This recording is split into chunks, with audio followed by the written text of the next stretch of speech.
يستضيف أتلتيك بلباو نظيره برشلونة على ملعب سان ماميس ضمن منافسات الجولة السابعة والعشرين من الدوري الإسباني. تقام مباراة برشلونة ضد أتلتيك بلباو في الدوري الإسباني اليوم السبت 7 من مارس 2026 على ملعب سان ماميس، ومن المقرر أن تنطلق صافرة بداية المباراة في تمام الساعة 8 بتوقيت المغرب والجزائر، 10 مساء بتوقيت القاهرة، 11 مساء بتوقيت مكة المكرمة والدوحة.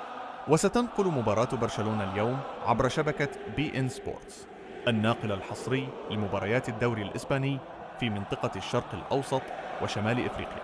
برشلونة يريد مواصلة التصدر والحفاظ على حظوظه في التتويج لقب الدوري الإسباني الذي يحتل فيه الصدارة بفارق 4 نقاط عن ريال مدريد.